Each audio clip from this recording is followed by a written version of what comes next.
And with that, one of the great partnerships that we're proud to be a member of Wisconsin Policy Forum, and often the information that they compile and report through their research, we very often share back out to our audiences because it's about important topics. It's very clearly presented and it's nonpartisan. It's really trying to get information to people so they understand better and can make good decisions. And with that, thank you, Jason Stein, for being here this evening. Jason lives in Madison. His colleague, Sara Shaw, will be co-presenting, and she's virtual from Milwaukee. So take it away, Jason. So I am just going to quickly say a few words about the forum, and then Sara will talk about some statewide perspective for you. I'll give a few details on the Madison budget, and we'll try and make this quick, and you can interrupt us at any time with questions. Is it the arrow key? It's just cooperating with me, right?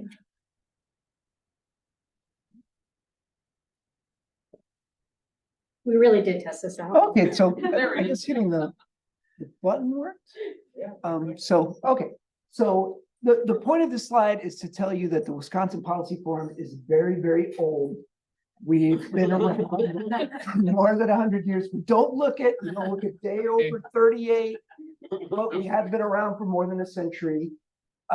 We were formed in 2018 by the merger of two long-standing organizations. One was the Public Policy Forum based in Milwaukee, and the Wisconsin Taxpayers Alliance based in Madison. And we have a makeup that is sort of across the spectrum. We have corporate members like Exact Sciences in Madison. We have local government members like the City of Sun Prairie and the Sun Prairie School District. And we have nonprofit members like some of the Madison Public Schools Foundation, statewide school organizations. And we do this to try and ensure that we can independently present a nonpartisan look at key policy issues facing the people of Wisconsin and let people make up their own minds about them. We do a wide variety of research. It ranges from higher education, which is falling behind, to looking at affordable housing, to education, a teacher who looks like me that looked at the issue of racial diversity among the educators in Wisconsin. And then a big thing that we do, maybe not the most exciting, but important, is service sharing that looks at how local governments can work together to ensure that they can preserve EMS service, even at a time of labor challenges and things like that. A big part of what we do is budget briefs. So every year we will do a brief on the city of Madison, the Madison Public Schools budget, Milwaukee Public Schools, city of Madison, city of Milwaukee County, as well as every other year, and we'll do one, including this year, a brief looking at the state budget. I think, and so we just recently in May published something on the NPS and MMSD budgets. What I will talk about in a little bit will mostly reflect the budget that was presented by the superintendent. And so since then, there have been some decisions that have been announced by the school board and by state lawmakers that change the picture somewhat. And so I won't have exact numbers for all those things, but I'll be able to talk with you impressionistically about where does this leave us more or less. And now I will hand it over to Sara Shaw, who's our senior education researcher in Milwaukee. Thanks so much, Jason, and very nice to be with you all. Thanks for letting me join virtually. If you hear a 6-month-old in the background, that's why I'm hanging out here in Milwaukee. But this is a topic that we really appreciate being able to take a look at every year, and are grateful to Melinda and her team for giving us the chance to share our work with you, because it's very nice to produce work that people are interested in. So I want to talk about some of the statewide forces at work here that are also affecting MMSD. Melinda gave a preview of one of them related to revenue limits, and I also want to chat about enrollment and then the federal funds. So I believe, Jason, I'm going to need you to advance slide on. One step ahead of me as usual. So the picture here with enrollment is that we see declines statewide. This is also mirrored in Madison's public school enrollment. And what this graph is showing is that those declines are concentrated in the younger grades, leading us to believe that this isn't an aberration of kind of a few blips, but rather a fairly consistent decline. And the reason that that becomes relevant when we talk about district budgets is that a district's enrollment is tied to its funding. So while in any given year, there might be a blip, there might be a hold harmless, this kind of sustained decline over time, which was happening before the pandemic, but really accelerated during the pandemic. It does look like it is here to stay for at least the near future and will be affecting funding. So that's one kind of global or statewide challenge that's emerging.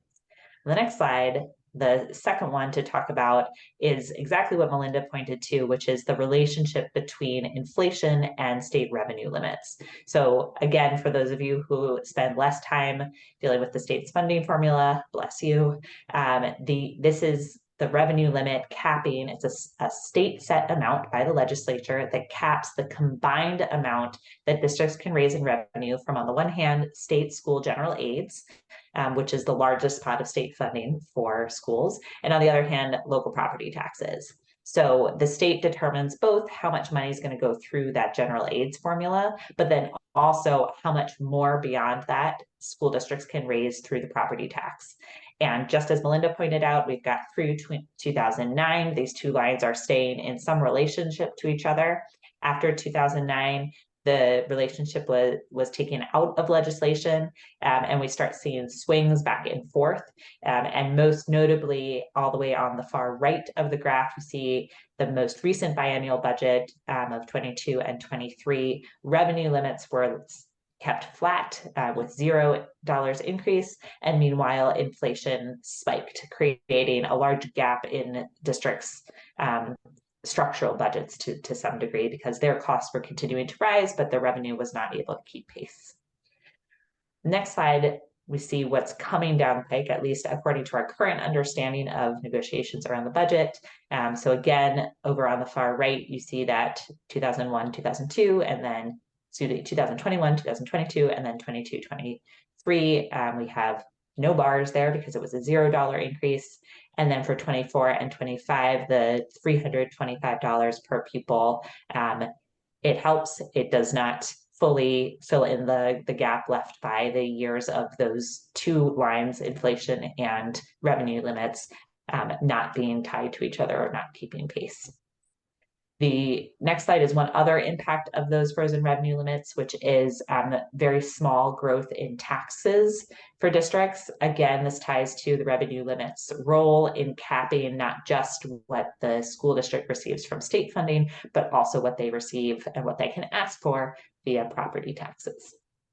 So that's kind of the state funding side of things. Now, the legislature, when they did pass those freezes on the revenue limits, pointed to the fact that there were a lot of dollars coming to Wisconsin school districts via the COVID relief funds, which you may hear referred to as ESSER. And these federal relief funds totaled $2.6 billion in total for Wisconsin districts. They were sent out in three major rounds of funding. That's the three different bars that you see here, the light blue, medium blue, and dark blue. Each one represents kind of the later, so the darkest blue is the most recent and the largest tranche of funding. And all of these funds need to be spent by the end of September in 2024. So we are coming up on the 1 year until they're all gone mark. And the legislature said, here are these funds that are coming from the feds. These are the dollars that you can use. And that is both true and has more complexity to it.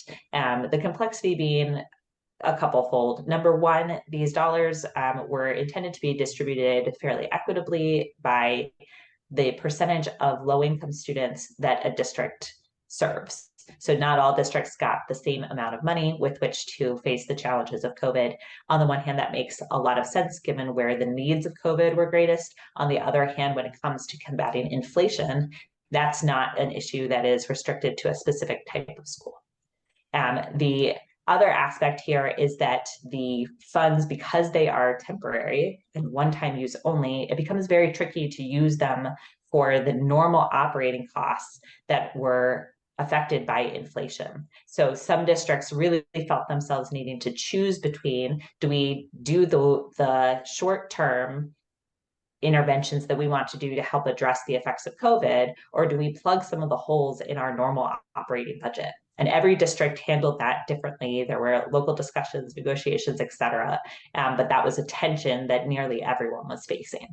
In terms of where the dollars have gone, the data that you're seeing here is as of claims that were made to the Department of Public Instruction here in the state as of February. And you can see as we go from light blue to dark blue, how the allocations have changed over time. These are very broad categories, but broadly speaking, we see the response to COVID has slowly decreased as that's become less acute of a need. Same with educational technology. Kind of once kids and staff got connected in those very early days of the pandemic, it's become less of a need. And conversely, addressing long-term school closure, which is a category that can capture a lot of things, everything from trying to come back to school or having been closed, or anything that kind of goes into the broad category of learning loss or learning recovery tends to be in this category, has really increased as time has gone on.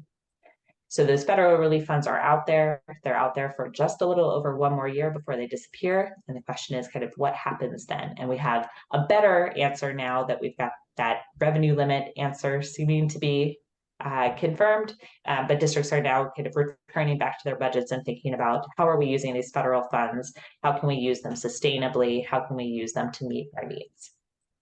The final piece that I want to touch on in terms of statewide forces in play here is that we've got challenges in the labor market. And this is true not just for education. It is a tight labor market across the board.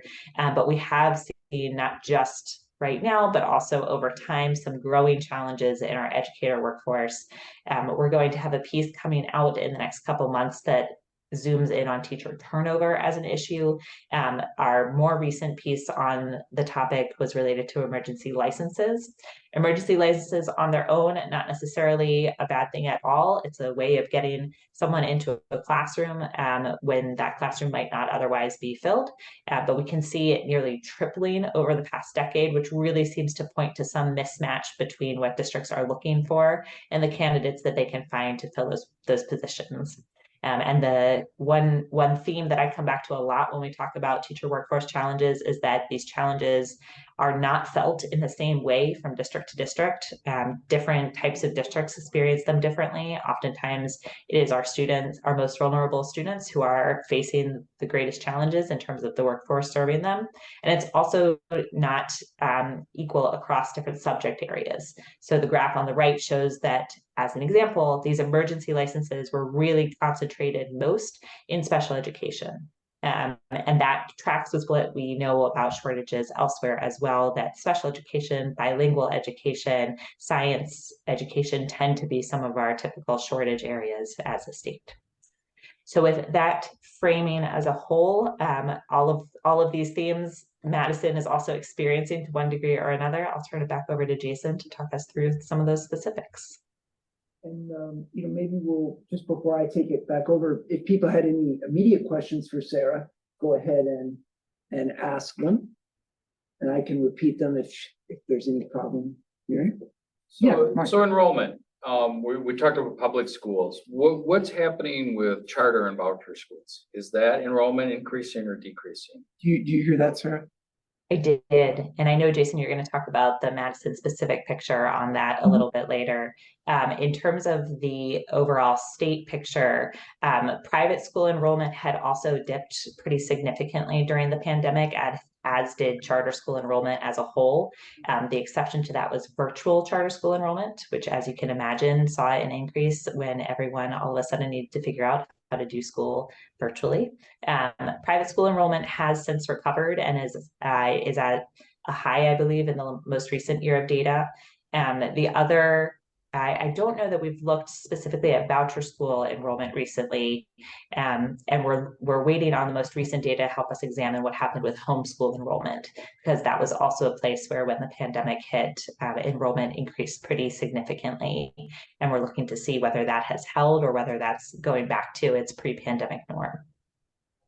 And I think it's our impression that the homeschool data that comes out in July will be the first true look at some of the students who first may have went into the homeschool lane during the pandemic, because I'm blanking on, is it 6 or 7, Sarah?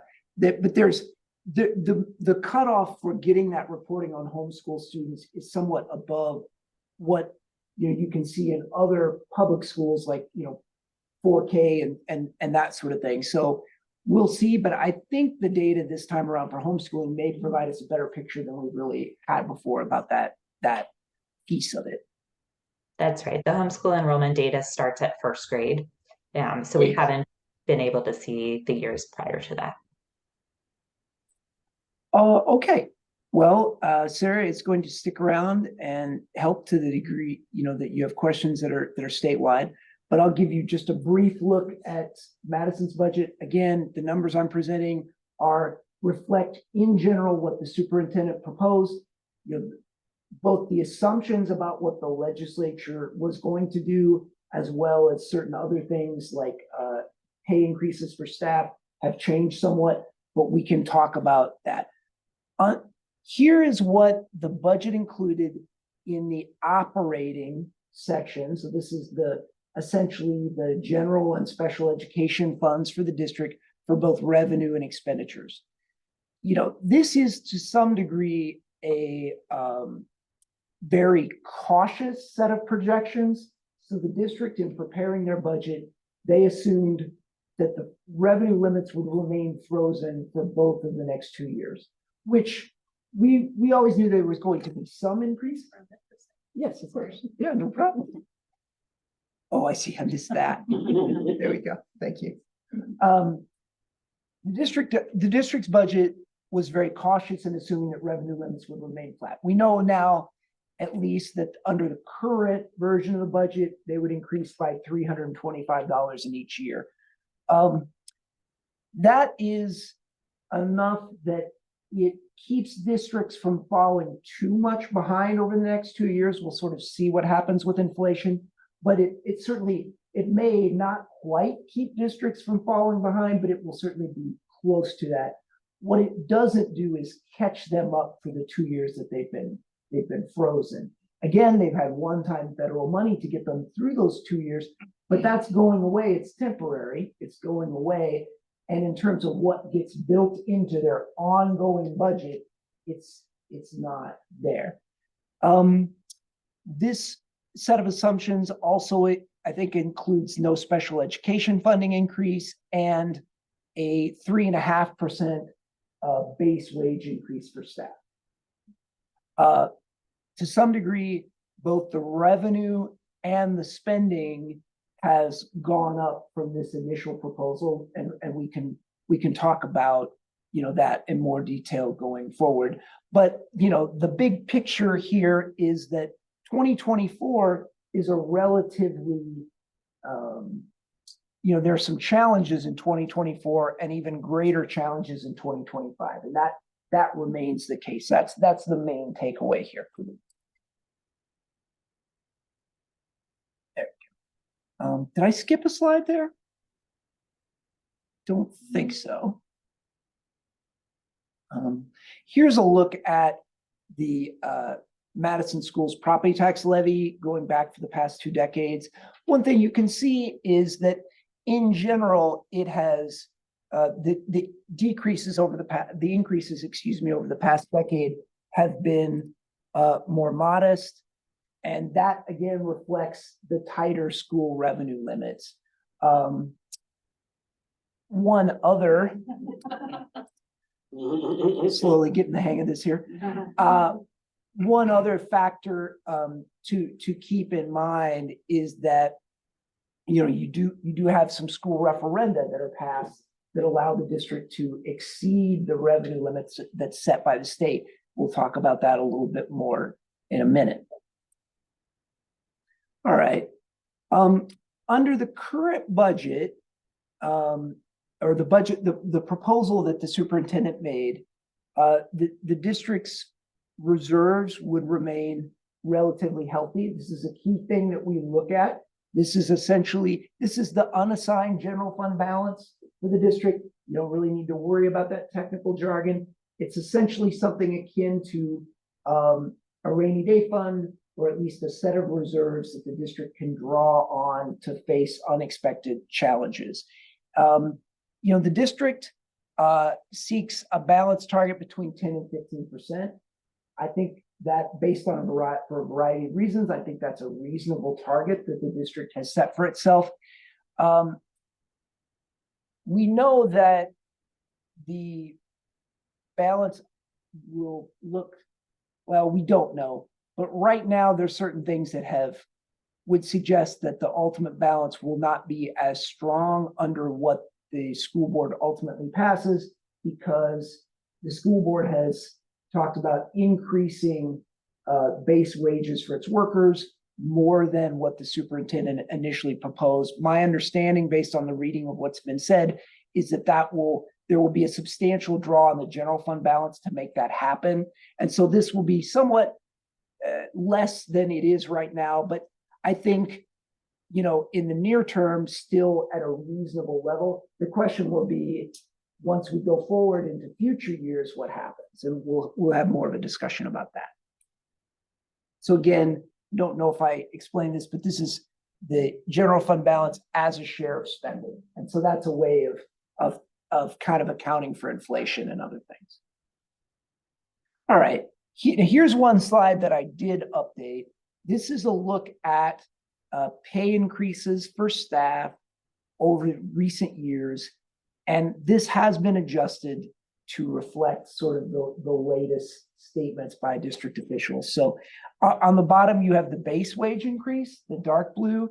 That is an amount that is controlled under state law. So 2011 Wisconsin Act 10, which repealed most collective bargaining for most state and local workers in Wisconsin, retained the practice of allowing public employees and their employers to bargain over base wages up to the amount every year that you get from inflation.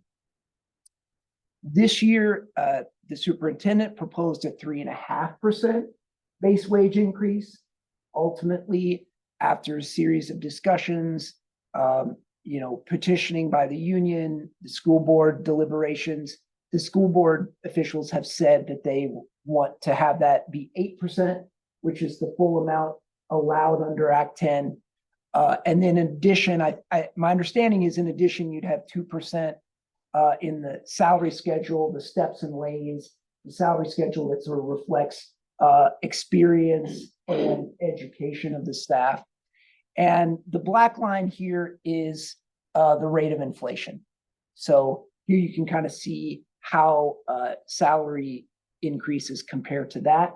One thing that we know districts are coping with is staff vacancies. So the school board cited staff vacancies as a reason to go up to 8%. On the flip side, we can talk a little bit more about the overall school district budget. It is going to be challenging for the school districts to sustainably fund those amounts. Here we have a look at how the school district is spending the third tranche of its federal pandemic funding, its ESSER 3 funding. You can see, sort of the various categories. The light blue spending is something that we sort of focus on from a budget standpoint.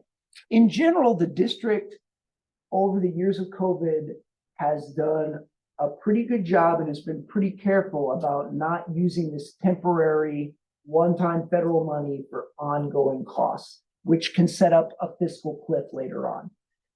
But in the proposed budget, as it was initially put forward, 11.5 million would be used to fund, I think about 111 ongoing positions that would be presumably still needed in 2025. So you have a one-time, for 1 year, you have a source of funding for those positions, but in 2025, you do not.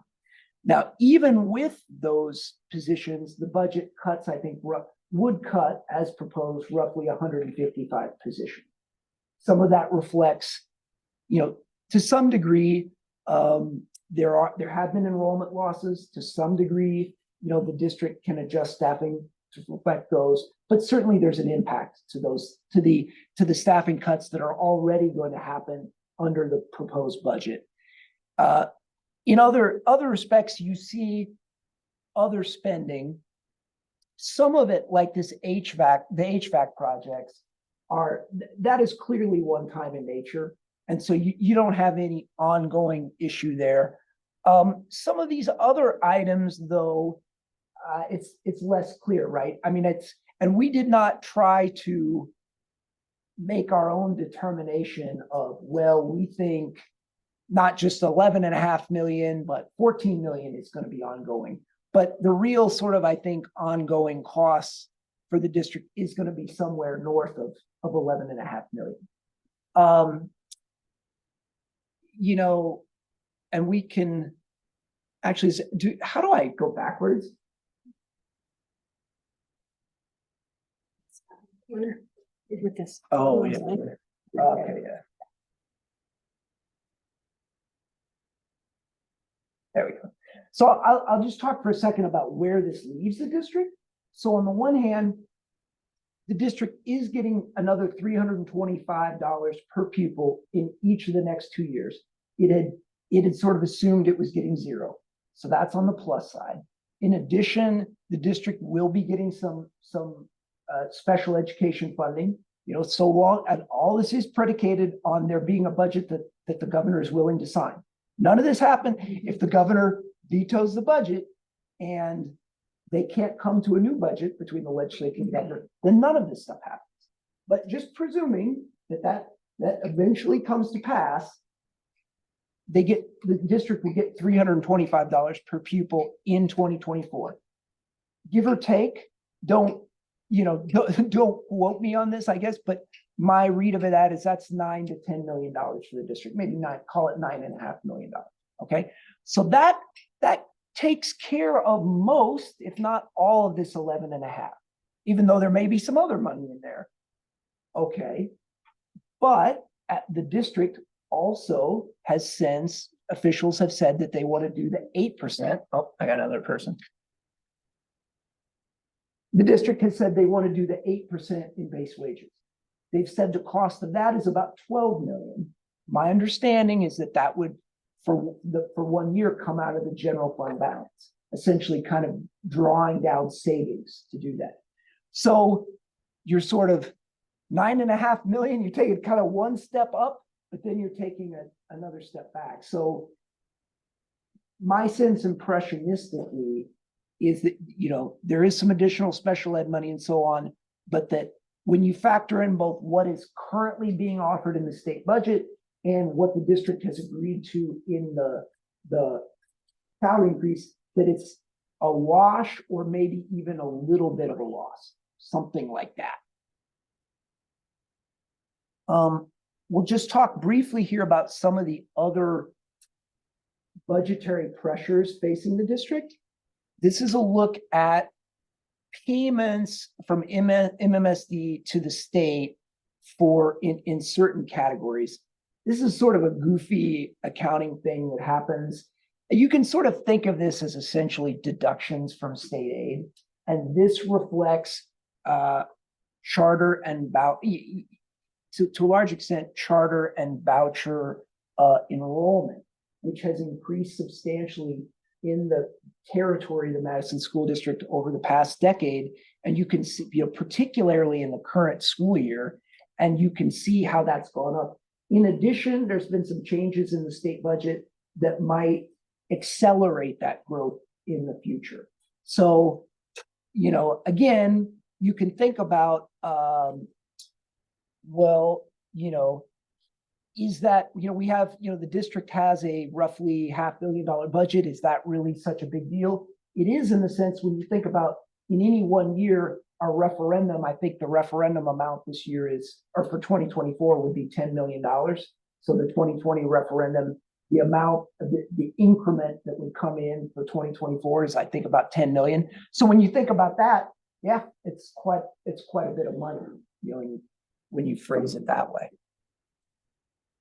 Then just the last thing I'll sort of leave you with before we sort of talk about what's next for the district is, this is a look at general school aid payments to the Madison schools.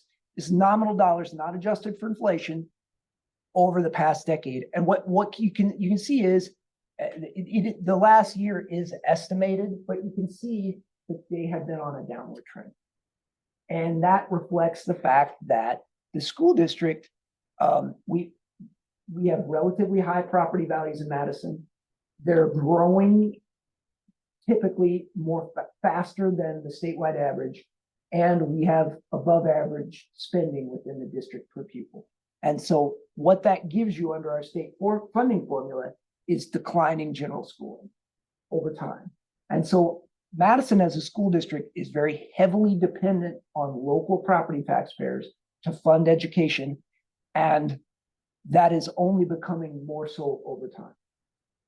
And important, we'll come back to that in a second, but just, going forward for the district, as we talked about, 2024 is it's certainly a negative budget year in some ways when you think about staff is being cut. But at the same time, there's certain things that the district can point to as wins. It's increasing the wages to its staff substantially. But when you think about 2025, and the federal pandemic aid is gone, and the current referendum, the referendum that passed in 2024, is no longer adding anything in. There's no additional amount that would come into play. 2025 is when the district is going to face a pretty big challenge. How could the district deal with that? I mean, there's a limited array of options that exist at the local level. I mean, the district could certainly try to adjust expenses in a variety of ways. And probably to some degree that will be part of what the district does. But the district, within their operating funds, which is mostly what I've been showing you today, it's about 80% staff compensation of the money within those funds goes to staff compensation. So the idea that you could make really substantial budget cuts in the district that could sort of address the factors I've been talking about without that affecting staffing is very unlikely, just given the nature of the operation that the school district runs. Another option for the district would be to dip into reserves, but again, there's only so long that a district can do that, and it would leave the district less prepared for, the unexpected, which we've seen over the past 4 years, that there unexpected things happen in life. And then the last option, one of the other options the district would have would be another referendum. They did one in 2016, they did one in 2020. The district could go to the community again in 2024 for something that would take effect in 2025. The forum does not advocate for or against proposals like that. But one thing I would be interested to hear from the group is to what degree they would think that some sort of research or written communications by the forum about if a referendum were to be pursued by the school board, whether that would be of value to the community for us to examine that, provide some sort of information so voters and community leaders could make up their mind about the referendum. The sort of thing that we can look at is to just tie the referendum back to this slide is, again, our state school aids are dependent in part on our property values and in part on our spending as a school district.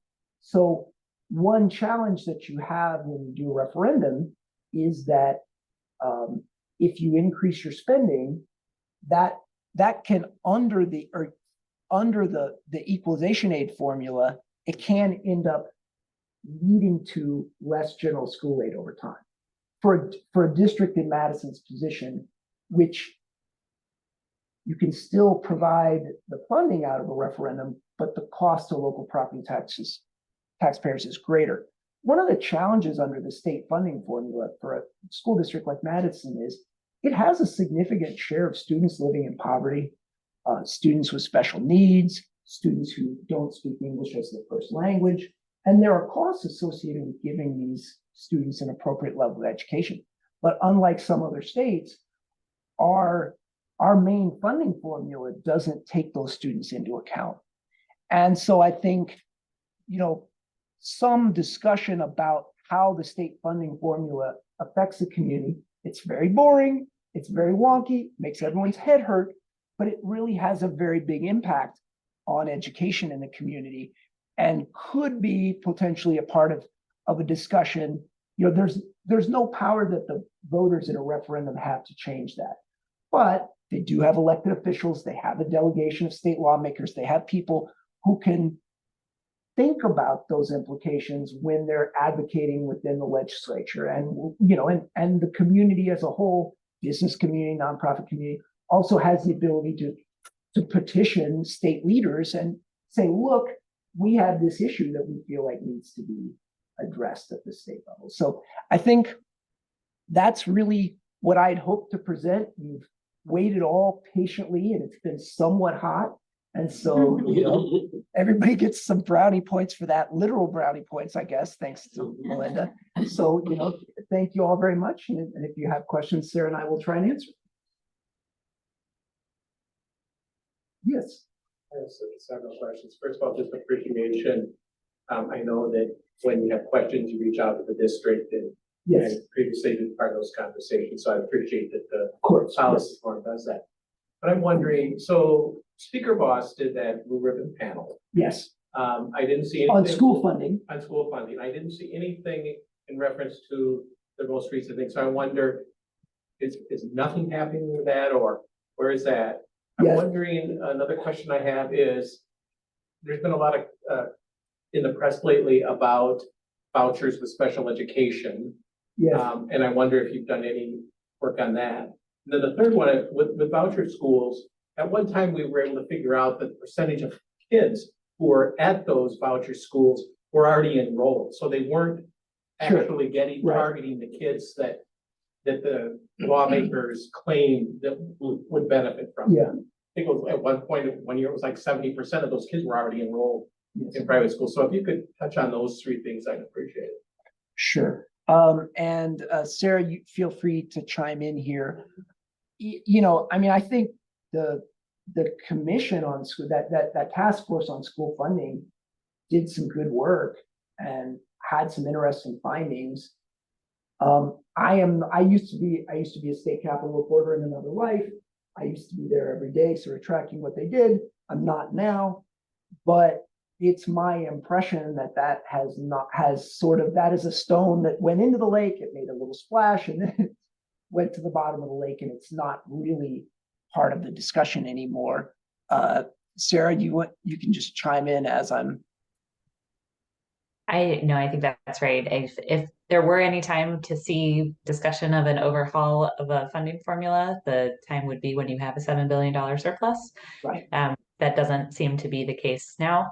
I think to some of the other points, we have not looked specifically at vouchers recently. The sources that I go to for those who are interested in diving deeper that you may already be familiar with, but there is a very good paper by the Legislative Fiscal Bureau on the choice programs in the state, and includes a discussion specifically of the special needs scholarship program that I believe you're referring to, where there are two different mechanisms by which students who receive vouchers and also receive special education services bring money, or that schools can be reimbursed for the services that they provide. So that's one resource. And then the other is, I believe it's DPI, Department of Public Instruction, that puts out a paper on a regular basis, although I do not recall immediately offhand when the most recent one was, that looks at who is it in fact that is using vouchers to attend private schools. And that is a thing I'm happy to take a look at on their site, because I'd like to remind myself of what the most recent stats are, and can certainly pass that along to Melinda after the fact. Yeah, and it is the case that under this deal in the legislature, there will be a large per pupil funding increase for voucher and charter schools, which I think is certainly going to help them compete for the limited share of students within. Obviously, in a state, we're a state of shrinking K-12 demographics. There are fewer students of that age because of our birth rates and our in-migration rates and that sort of thing. And we're certain, so all types of schools are competing for a dwindling pool of those students. And it is the case that if this deal, well, and that part of it has already, been passed by the legislature, because that's on a separate track from the budget. That will put those schools in a better position to compete going forward. And Sara makes a really good point that, we had the $7 billion general fund surplus in this budget. So if you were going to do an overhaul of the school funding formula, now is the moment that you would have the resources to do it, that everybody could be a winner and nobody would be a loser. No school district would be a loser, because that's your problem, right? Whenever you change the formula, some people do better, some people do worse. The people that do worse are very sad about that, and they kill the overhaul. It looks like we are not going to go down that path as a state with the surplus.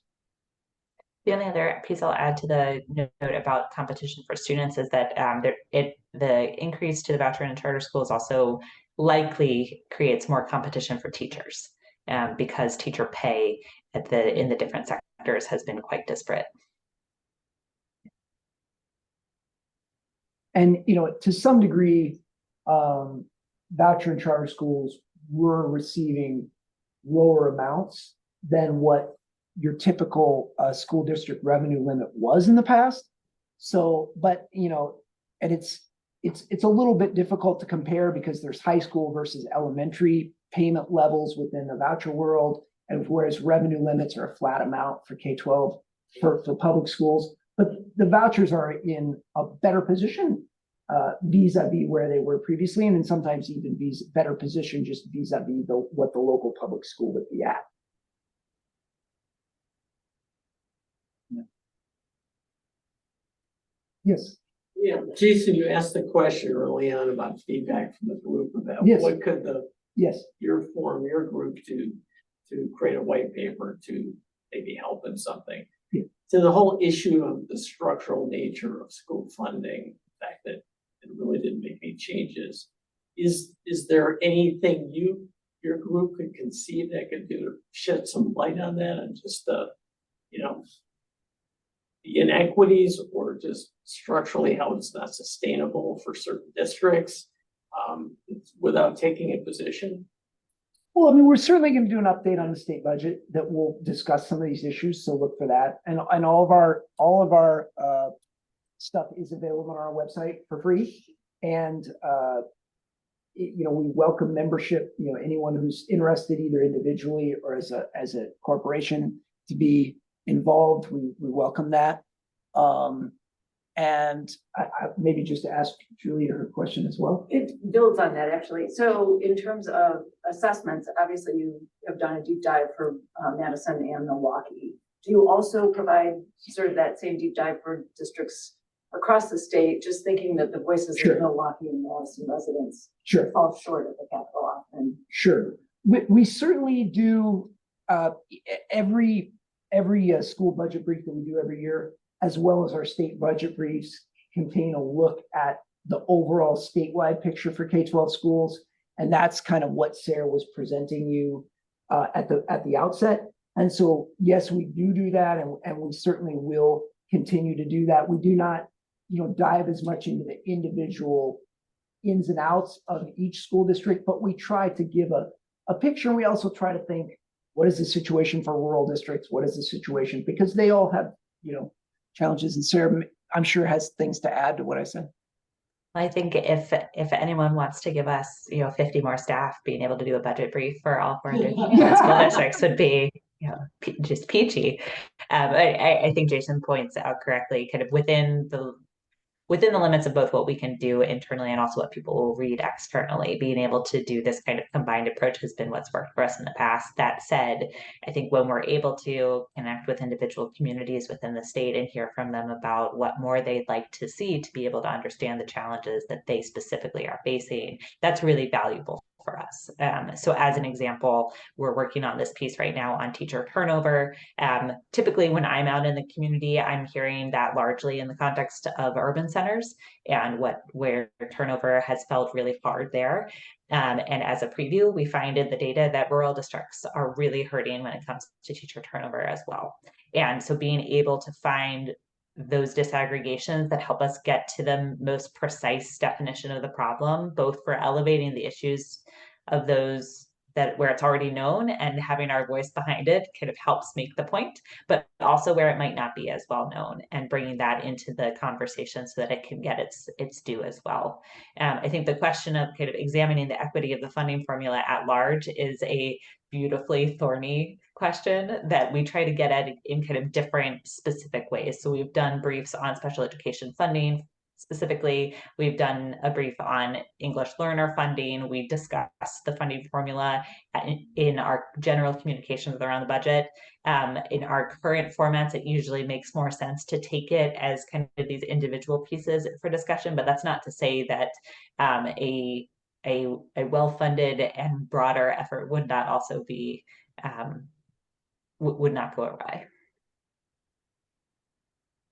Sir. The state of Wisconsin, unfortunately, when I was in Minnesota, they used to give us a hard time that the state I came from had the highest achievement gaps in the country, and Yep. they were number 2, but Yeah. they just bloated that we came from number 1.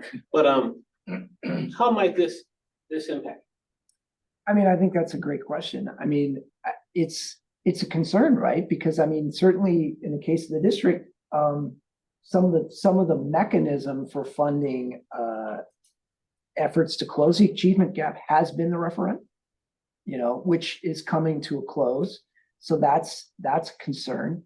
It's certainly it's a concern that often where do our students of color live in the state?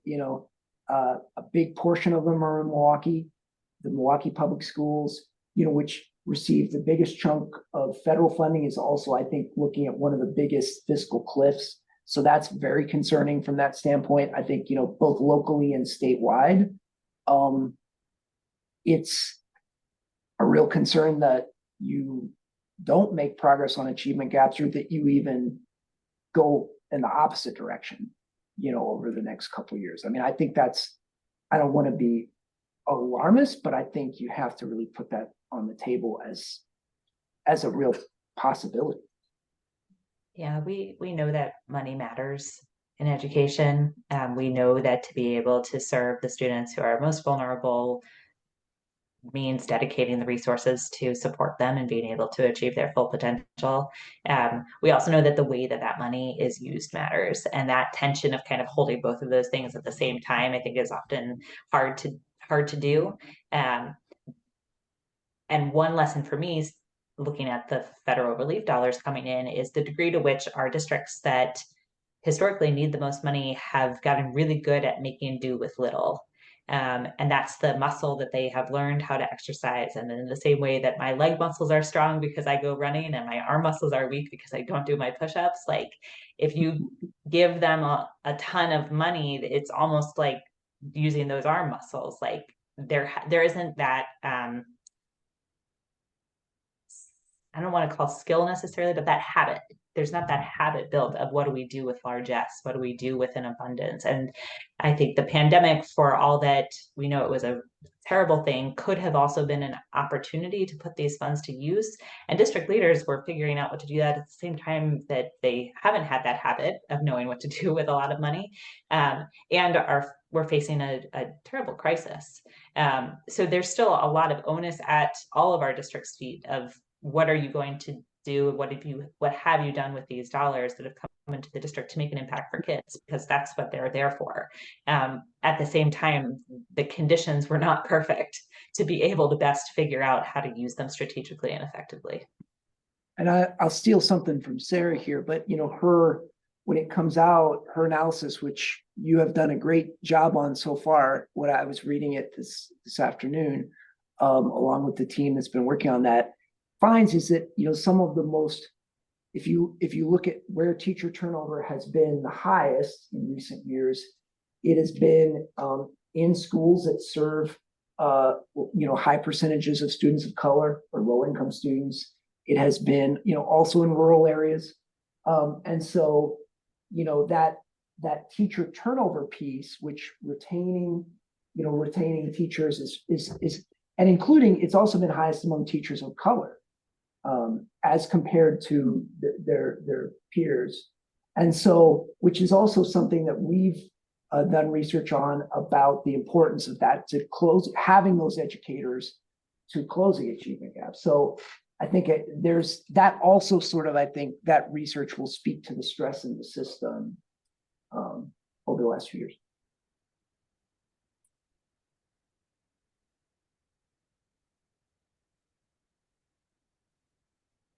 One comment for you. First of all, I want to congratulate you on explaining school finance in a digestible way. Okay, that's good. I'm glad you feel that way. But I gotta tell you, so we talked a little bit before, so Yes. I've been on a school board, small community. Day one on the school board, hey, you're the director, you're the head of the finance committee, right? I don't know anything about school finance, right? Lucky you. And over 6 years, probably at year 4, I started to get it, right? Yeah. As digestible as this is, totally lost on most people, right? Yeah. So it seems to me the challenge, I mean, if I'm just a community member and I don't get this at all, Right. and I hear Madison got this amount of ESSER funds, right? I think, oh man, that is a big number, Right.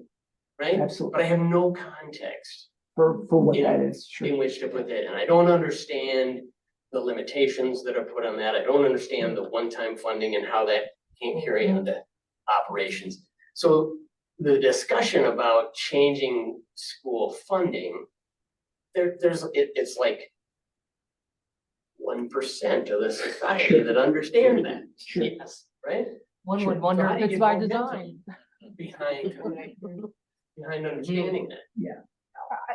For us, I think the role that we play is to try to work with a lot of the members of the community who are in a position to get there. So to work with the media, which, is a group that we work with frequently, to make sure that they can tell the story in an effective way, because that reaches more people, and it is done at a more digestible level even than what we've done here, right? And then to often then follow up with them and say, hey, you know what, that was a great story, except for this one thing, and have a kind of relationship where we were allowed to do that. And then, to reach out to other people, to the city council members, so that they understand a little bit what's happening, and to business leaders. And that's the way we work. And yeah, I mean, are you going to get the equalization aid formula into everybody's head? No. And why would you ever want to, right? But at least to have the level that the assembly representatives of Madison are centering in their mind, how does the formula affect my community? And they still may make other decisions, but they make it with that knowledge. And I think, they're a little different because they have the fiscal bureau to help them. But, I think it is the people who are the thought leaders to at least help them be able to communicate with the people in their circle. So, you don't totally ever crack that nut, but. Right, I mean, obviously, that's the most important from start, but somewhat tongue in cheek. I'll encourage you to use the same model that my wife and I used a little bit in parenting. My wife is an educator, she's uber smart, right? When it came to explaining some concept to our kids, I would say, I'm the dummy here. let me explain, Sure, because I'm gonna dumb it down.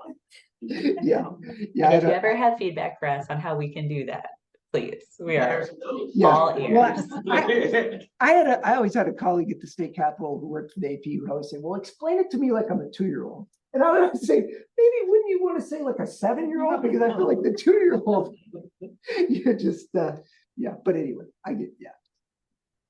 Well, thank you again, and we'll have content that we'll share with everyone tonight after the fact, because it is a lot of information to take in.